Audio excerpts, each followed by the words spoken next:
Assalamualaikum warahmatullahi wabarakatuh. Apa kabar anak-anak ibu semuanya? Semoga hari ini masih diberi kesehatan dan kesempatan untuk melaksanakan pembelajaran sebagaimana biasanya. Hari ini kita masih memasuki di tema 4, sehat itu penting. Kita masih di materi menjaga kesehatan organ peredaran darah pada manusia. Sebelum kita memulai pembelajaran, ada baiknya kita berdoa dulu. Kita mulai dengan membaca Bismillahirrahmanirrahim. Nah, sekarang sebelum kita memasuki pembelajaran, Ibu mau absen dulu. Siapa yang hadir pada hari ini? Ya, di sini ada Aira, ada Raisa Asifa, ada Rizky, dan masih banyak lagi yang kawan yang lain udah ikut hadir ya. Saat ini Ibu mau tanya dulu sebelum kita melanjutkan pembelajaran berikutnya. Siapa yang masih ingat pembelajaran kita sebelumnya? Ya, Aira, kemarin kita sudah mempelajari tentang jenis-jenis pantun. Coba sebutkan jenis-jenis pantun. Iya, ada pantun nasihat, ada pantun muda-mudi, ada pantun teka-teki, dan masih banyak lagi pantun yang lainnya. Kemudian, siapa yang bisa menyebutkan ada berapa baris pada sebuah pantun? Coba Rifki. Iya, Rifki pintar. Dalam sebuah pantun terdiri dari 4 baris, terdiri dari saja AB-AB dan juga saja AAAA. Pada baris pertama dan kedua itu merupakan sampiran, kemudian pada baris 3 dan 4 itu adalah merupakan isi. Ya, sebelum kita mulai pembelajaran, Ibu sampaikan dulu pembelajaran. Tujuan pembelajaran kita hari ini adalah yang pertama, kamu mampu menyebutkan jenis-jenis pantun yang ada pada proses adat pernikahan. Kemudian di sini kamu bisa menyebutkan interaksi yang terjadi di daerahmu dan juga di tempat tinggal yang lainnya. Kemudian di sini kamu bisa menyebutkan apa akibat yang timbul jika tidak menerapkan tanggung jawab dalam masyarakat. Kemudian lagi tujuan pembelajaran kita adalah kamu mampu membedakan atau menyebutkan kegiatan pada ekonomi, budaya dan juga sosial yang terjadi di daerahmu. Ya, di sini ada seorang anak yang sedang menyaksikan acara proses pernikahan. Di sini menyajikan adat berbalas pantun. Si anak kemudian berpikir, kenapa ya di daerah saya tidak ada proses berbalas pantun? Karena setiap daerah memiliki budaya dan juga sosial yang berbeda-beda. Terjadinya perbedaan sosial budaya ini karena adanya interaksi antara seseorang dengan orang yang lainnya. Kemudian sini coba Ibu mau tanya, apa kegiatan ekonomi yang terjadi di daerah kamu? Ya, contohnya di pantai. Jika di pantai, kegiatan ekonomi yang terjadi adalah, coba siapa bisa sebutkan? Iya, pintar. Kegiatan ekonomi yang terjadi di pantai adalah mereka banyak yang menjadi nelayan. Kemudian apa lagi? Iya, mencari ikan dan juga sebagai pengrajin garam. Kemudian coba di sini siapa yang bisa menyebutkan apa kegiatan masyarakat yang tinggal di daerah pegunungan? Siapa yang bisa menyebutkan? Iya, pintar. Kegiatan ekonomi yang terjadi di daerah pegunungan adalah masyarakatnya banyak yang menjadi petani, berladang, berkebun. Terus apa lagi? Iya, mereka menggunakan sumber daya alam sebagai bercocok tanam. Ya, kemudian di sini Ibu mau tahu dulu siapa yang sudah pernah melaksanakan berkebun, bercocok tanam. Ya, di daerah Gayo, kita di daerah Takengon, kita memiliki pertanian yang menghasilkan kopi. Terus apa lagi? Ya, ada kentang. Apa bedanya dengan di daerah pesisir atau pantai? Mereka menghasilkan ada kelapa.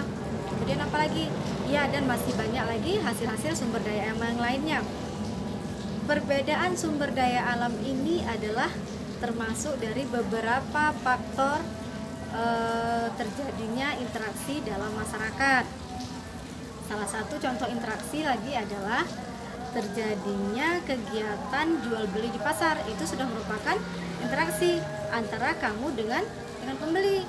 Kemudian di sini setelah kamu melaksanakan interaksi, sudah pasti ada hak dan tanggung jawab kamu sebagai seorang penjual dan pembeli.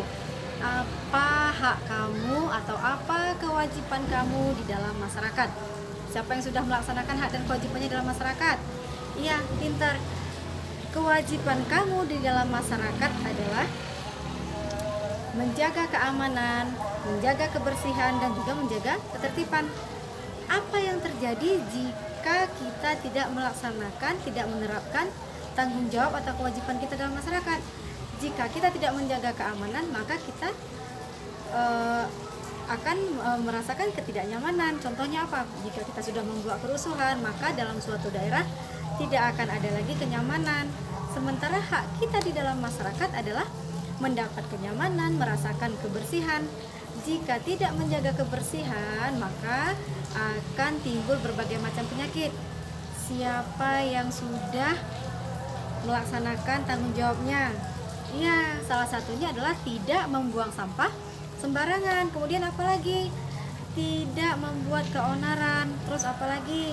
Tidak membuat kerusuhan. Artinya bisa bersama-sama menjaga lingkungan dengan menjaga keamanan, tidak membuat kerusuhan dan tidak membuang sampah sembarangan. Itu contoh kecilnya. Nah, kemudian di sini lagi coba kamu sebutkan, setelah kamu tahu tanggung jawab kamu dalam masyarakat adalah menjaga keamanan dan ketertiban, apa tanggung jawab kamu dalam keluarga? Ya, kamu mempunyai kewajiban dalam keluarga. Seperti kita seorang perempuan membantu ibu, ya kan? Tanggung jawab kamu adalah apapun yang dilakukan di dalam keluarga, jika sudah mengambil sesuatu pada tempatnya, maka kembalikanlah barang itu pada tempatnya. Artinya kita sudah melaksanakan tanggung jawab.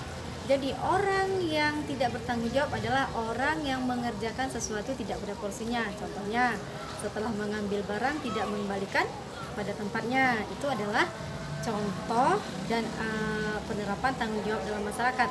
Akibat yang terjadi jika tidak menerapkan tanggung jawab dalam masyarakat tadi, kembali lagi terjadinya keonaran, terjadinya ketidakbersihan.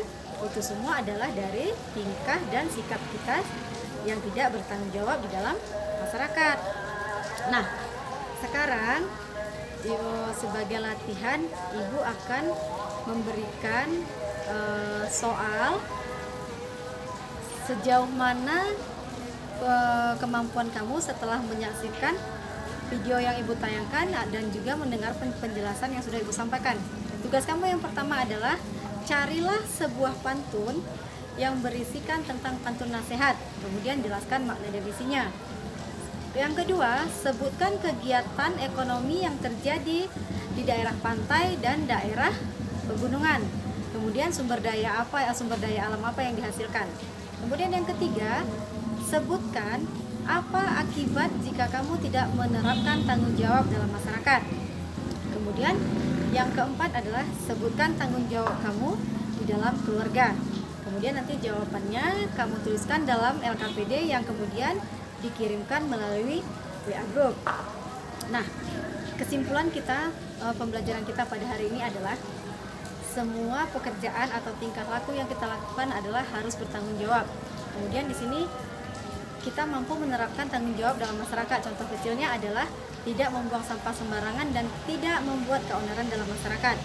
Kemudian di sini contoh-contoh kegiatan ekonomi yang dilakukan adalah di daerah pantai, banyak masyarakatnya yang bekerja sebagai nelayan dan pencari ikan. Kemudian di daerah pegunungan mereka banyak melakukan kegiatan ekonomi menjadi seorang petani dan juga berladang.